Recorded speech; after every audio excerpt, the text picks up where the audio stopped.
Kalau orang yang paling ikhlas kepada rakyat Indonesia itu Prabowo.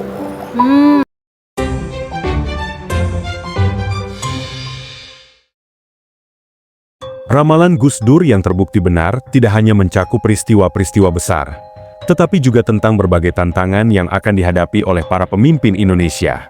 Dalam pembahasan kali ini, kita akan membahas ramalan Gus Dur mengenai Prabowo, seorang tokoh yang diprediksi akan menjadi presiden saat usianya sudah tua. Namun, ramalan ini bukan tanpa hambatan. Gus Dur meramalkan bahwa Prabowo akan menghadapi 7 musuh yang akan mencoba menghalangi jalannya pemerintahan. Selain itu, ada juga tantangan besar lainnya, yaitu menjaga persatuan bangsa Indonesia yang sangat beragam. Untuk bisa mengatasi semua ini, Prabowo harus menunjukkan sikap tegas, tetapi juga bijaksana dalam setiap langkahnya sebagai pemimpin.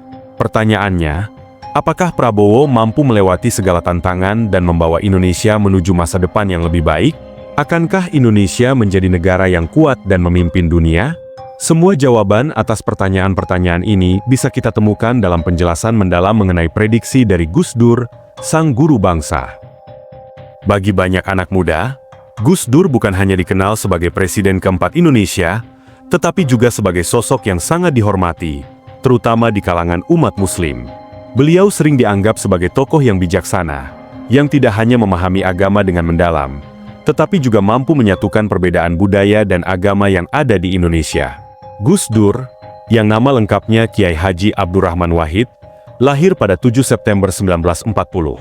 Beliau adalah putra dari seorang ulama besar dan cucu dari pendiri Nahdlatul Ulama, Kiai Haji Hashim Asy'ari. Latar belakang keluarganya inilah yang membentuk Gus Dur menjadi seorang tokoh yang sangat memahami Islam, namun juga seorang pemikir yang sangat terbuka terhadap kemajuan zaman dan keragaman. Sepanjang hidupnya, Gus Dur dikenal sebagai orang yang berpikiran kritis, humoris, dan seringkali dianggap kontroversial. Namun, semua pemikirannya selalu didorong oleh niat baik untuk kemajuan bangsa Indonesia. Warisan Gus Dur tidak hanya tercatat sebagai Presiden Indonesia, tetapi juga sebagai pemimpin agama dan politik yang dihormati oleh berbagai kalangan, bahkan setelah beliau wafat. Banyak orang yang masih menghormatinya sebagai wali Allah, yakni sosok yang diberikan keistimewaan oleh Tuhan. Keyakinan ini muncul karena banyak ramalan-ramalan Gus Dur yang terbukti terjadi. Sebagai pemimpin, Gus Dur memiliki gaya yang khas, tidak terkesan formal atau kaku. Sebaliknya, beliau selalu tampil santai, penuh humor, namun tetap syarat dengan makna. Gus Dur sering menyampaikan pesan-pesan yang berat dengan cara yang ringan, bahkan kadang-kadang lewat guyonan. Hal inilah yang membuat beliau dicintai oleh berbagai kalangan. Mari kita bahas beberapa ramalan terkenal dari Gus Dur yang hingga sekarang masih sering dibicarakan. Salah satu ramalan yang paling menggemparkan adalah tentang lengsernya Presiden Soeharto. Pada saat itu, kekuasaan Soeharto dianggap sangat kuat dan tak tergoyahkan. Setelah lebih dari 3 dekade berkuasa, Soeharto sudah menjadi simbol stabilitas dan kekuatan di Indonesia. Namun, jauh sebelum krisis ekonomi melanda Indonesia pada 1998, Gus Dur sudah meramalkan bahwa masa pemerintahan Soeharto akan segera berakhir. Banyak orang pada waktu itu menganggap ucapan Gus Dur sebagai hal yang tidak mungkin. Tetapi ketika krisis ekonomi melanda, ditambah dengan tekanan politik dan demonstrasi besar-besaran, Soeharto akhirnya mengundurkan diri pada 21 Mei 1998. Ramalan Gus Dur ini terbukti benar. Bahkan, ramalan beliau tidak berhenti di situ. Gus Dur juga meramalkan bahwa seorang tokoh yang pada saat itu belum dikenal luas akan muncul sebagai pemimpin besar Indonesia. Salah satu ramalan Gus Dur yang paling mengejutkan adalah tentang Joko Widodo, yang lebih dikenal dengan nama Jokowi. Pada tahun 2006, saat Jokowi masih menjabat sebagai wali kota Solo, Gus Dur pernah mengatakan bahwa suatu saat nanti rakyat Indonesia akan memilihnya menjadi presiden. Pada waktu itu, banyak orang yang meragukan pernyataan itu, karena Jokowi hanya seorang wali kota dari kota kecil di Jawa Tengah. Namun, 8 tahun kemudian, pada tahun 2014, ramalan Gus Dur terbukti ketika Jokowi terpilih menjadi Presiden Indonesia. Yang membuat ramalan ini begitu mengesankan adalah kenyataan bahwa saat itu Jokowi belum dikenal secara nasional. Ia bukan berasal dari kalangan militer atau elit politik yang biasanya menduduki jabatan presiden di Indonesia. Namun, Gus Dur dengan kejernihan pikirannya bisa melihat potensi Jokowi jauh sebelum orang lain menyadarinya.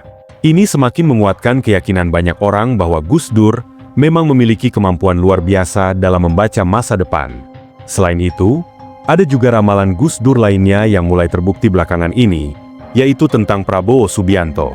Dalam sebuah wawancara di salah satu stasiun televisi, Gus Dur pernah mengatakan bahwa Prabowo akan menjadi presiden di usia tuanya.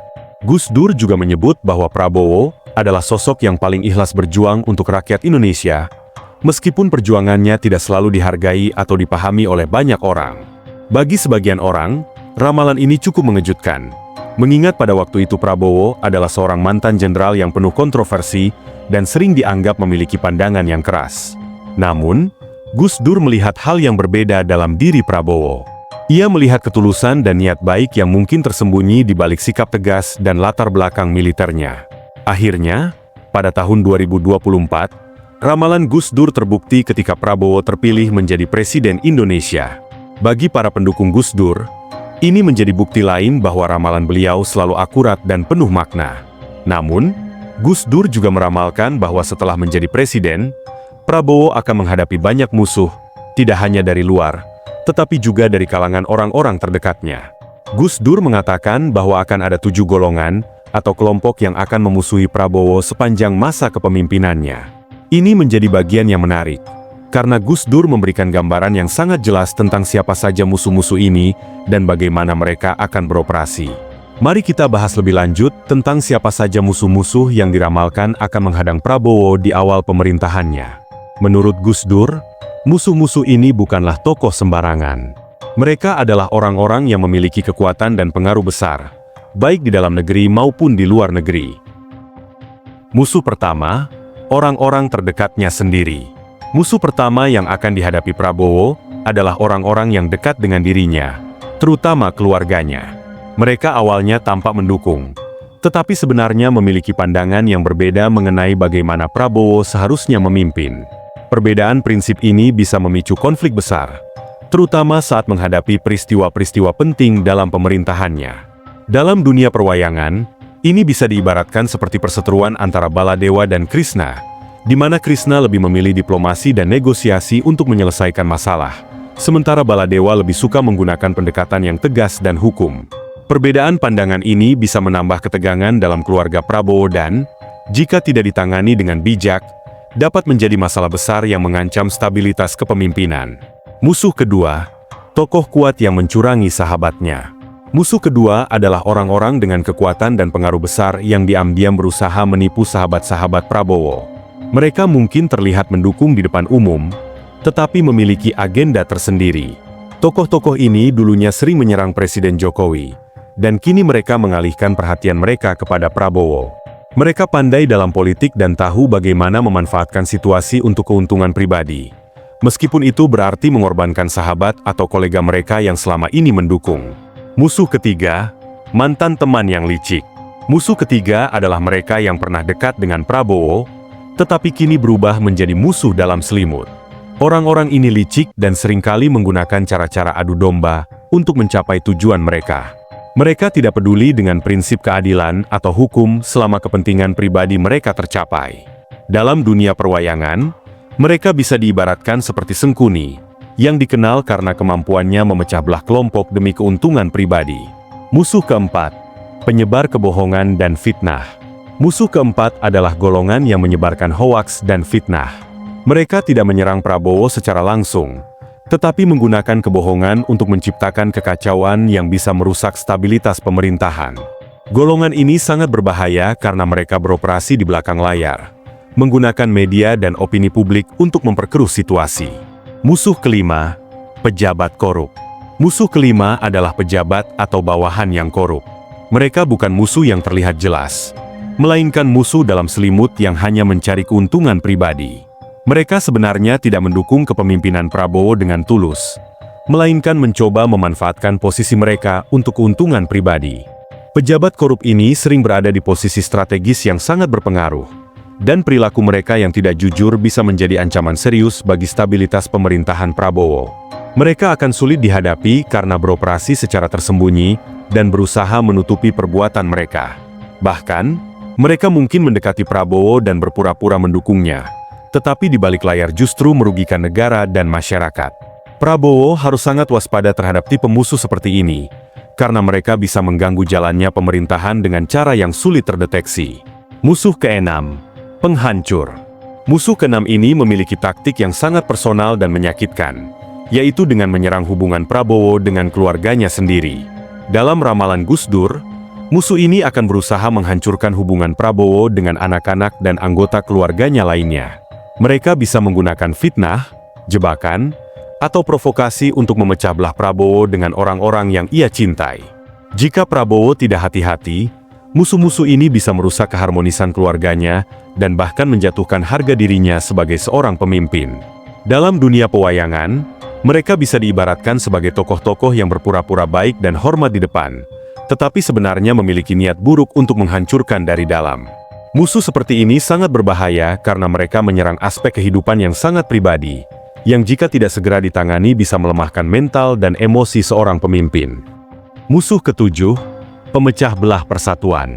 Musuh ketujuh adalah kelompok-kelompok yang berusaha memecah belah persatuan bangsa. Mereka terdiri dari berbagai golongan yang lebih mementingkan kepentingan pribadi atau kelompok kecil daripada kepentingan negara. Tindakan mereka cenderung merugikan rakyat dan negara secara keseluruhan. Mereka mungkin mencoba menciptakan kerusuhan, menyebarkan kebencian, atau memicu konflik antar golongan yang berbeda.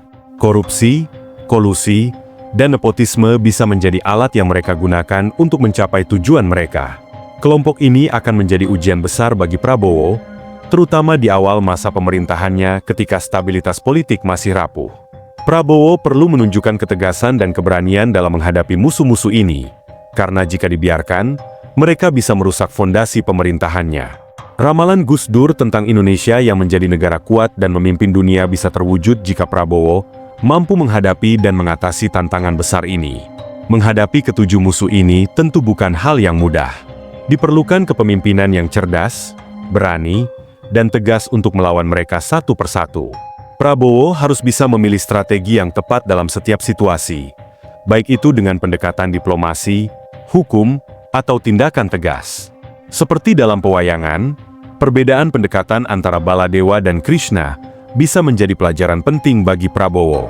Kadang-kadang, pendekatan diplomasi dan negosiasi politik sangat penting untuk menjaga stabilitas, tetapi ada juga saat-saat di mana ketegasan dan penegakan hukum sangat diperlukan. Misalnya, dalam menghadapi pejabat korup, Prabowo harus menunjukkan ketegasan yang tidak bisa dikompromikan. Untuk musuh yang mencoba merusak hubungan dengan keluarga, Prabowo perlu menunjukkan kebijaksanaan dan kekuatan emosional untuk mempertahankan keharmonisan keluarganya. Selain itu, dalam menghadapi kelompok yang menyebarkan kebohongan dan memecah belah persatuan, Prabowo perlu memanfaatkan kekuatan media dan dukungan publik.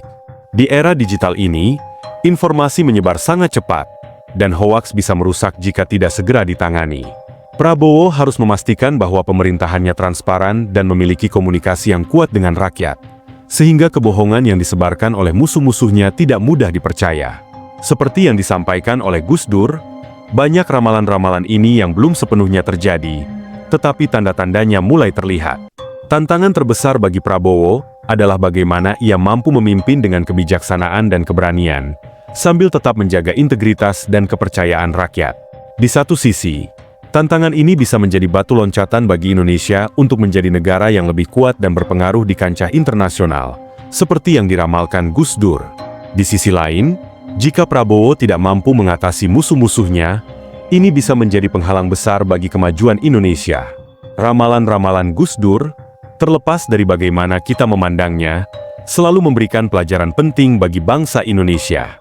Gus Dur tidak hanya meramalkan peristiwa yang akan terjadi, tetapi juga memberikan panduan moral dan spiritual tentang bagaimana seharusnya seorang pemimpin bersikap. Prabowo, sebagai presiden yang diramalkan oleh Gus Dur, memiliki tanggung jawab besar untuk memastikan bahwa Indonesia tetap bersatu, kuat, dan adil bagi semua rakyat Indonesia. Meskipun jalan ke depan penuh dengan tantangan, harapan bahwa Indonesia bisa menjadi negara yang memimpin dunia tetap hidup. Semua ini tergantung pada bagaimana Prabowo dan pemimpin Indonesia lainnya mampu menghadapi musuh-musuh mereka dengan kebijaksanaan, ketegasan, dan keberanian. Terima kasih telah menonton. Subscribe dan like channel ini untuk melihat video-video lainnya.